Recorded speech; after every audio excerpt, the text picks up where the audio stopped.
Hey guys, welcome back to another episode of Federico Talks Watches. Today I'm once again answering some of your questions, such as, what do I think about buying cheaper watches to achieve that one expensive, hard-to-get watch? And would I get an Omega MoonSwatch or a Seiko or a Casio? All that in today's video, amongst more. Now, of course, before we get started, customary wristwatch check. Today I'm wearing my H. Moser Pioneer green dial on an orange strap. And also, guys, don't forget to check out delraywatch.com. We just got in some very cool, more affordable watches, like this beautiful Longines Heritage Tuxedo dial. Absolutely gorgeous. Also, this Omega Seamaster Black ceramic, also beautiful.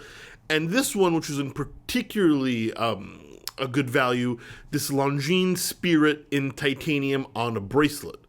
All at delraywatch.com, the best place for a watch geek to buy a pre-owned watch. Now, guys, these are some of the questions you asked me on my Instagram account at Federico Talks Watches. As you know, or maybe not, a few times a month the Q&A picture will pop up, and you can ask me questions there. Once I have enough questions, I get rid of the picture, and please do not DM me, I do not check them. But in no particular order, Redondo Dome. Hey Fed, I have a ton of watch straps. How do you store yours? Oh boy, you're not going to like this answer. I keep them all in my desk drawer, to be very honest with you. I'm not a very organized person. I have watch straps on my desk. I have watches on my desk. These are all personal, obviously, not inventory, but I don't really have a system. I just kind of have them laying around. Mad Cat and Pals. Hey Fed, longtime watcher and fan. Thank you. What are your thoughts on trading watches at a watch dealer versus reselling privately, assuming you'll be buying from a dealer anyway? Well, obviously, I'm a watch dealer, but I'm going to try and keep this as non-biased as possible. What do I think? Well, if you're capable and you know what you're doing, then always trade privately. You're going to get more money. But trading from a dealer, there's more convenience. Obviously, the dealer is going to pay you less and charge you more for the watch, but the dealer also is safe, has a reputation, offers a warranty. If anything goes wrong, you can go back to the dealer. He's not going to rob you. I mean, this is all judging if the dealer is trustworthy. He's not going to rob you. You're not going to come into any physical harm. I mean, it's just more convenient. You also don't have to put up your watch on a forum and answer 2,000 stupid questions and 8,000 people trying to offer you 20 cents on the dollar for what you have it listed. However, obviously, with a private deal, you maximize the income. So it's really a question of, what do you value more, your time or the money? And depending on the watch, that may be an easy question to answer. Trading to a dealer, always easier, always faster. Trading to a private, always obviously less of a loss. But I don't necessarily think it's worth it half the time to deal with a private. I mean, I do it professionally, and I can tell you, while all you guys are great, sometimes, 90 emails on a $500 watch is just a lot to deal with. But it is what it is, right? It's my job. It's what I do as a profession. I think if you guys are capable, obviously going private, you maximize. Adam Mark Wade, Hey Fed, thoughts on MoonSwatch versus Seiko or Casio? Seiko or Casio, all day, every day. It's cheaper. They're better looking. I actually like the MoonSwatch. I think it's interesting, but I'm not waiting in line for one. Nor am I going to a store for one. Nor am I going out of my way to get one. I'll pay retail. I will have it shipped to me, but seeing as that's not an option, well, then I won't own one. I'll just go on Amazon and buy the Seiko or Casio of my choice, and that's what I think you should do as well. Steve Oki 932018. Hey Fed, love the show. Would the historical archives from Omega add value to a used watch without papers?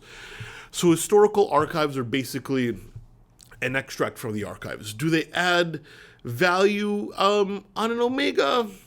Yes. I mean, they add value all the time, but really they're the most valuable on Patek, or if the watch is very, very rare.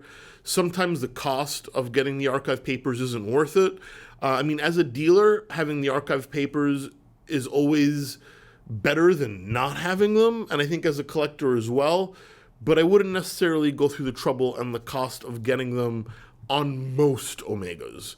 But yes, in a nutshell, if you're buying a watch and it comes with the archive papers and there's no real difference in price, then yes, it's definitely a plus. Spencer Sung. Hey Federico, love your channel. Thank you. What do you think of brands requiring you to spend a certain amount on less popular models to get an allocation for the watch you want?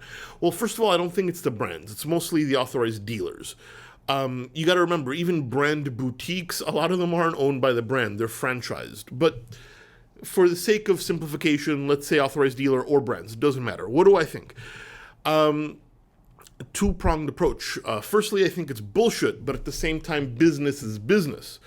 Why should they give you the hard-to-get model when they have people waiting for it and people that spent a whole lot more money? Now, while I understand it can be very frustrating, and it's frustrating for me too, because I don't buy a lot of watches at boutiques, I understand where they're coming from. While it's not a practice I like, it's a practice I understand. And it's also a practice that's not going anywhere.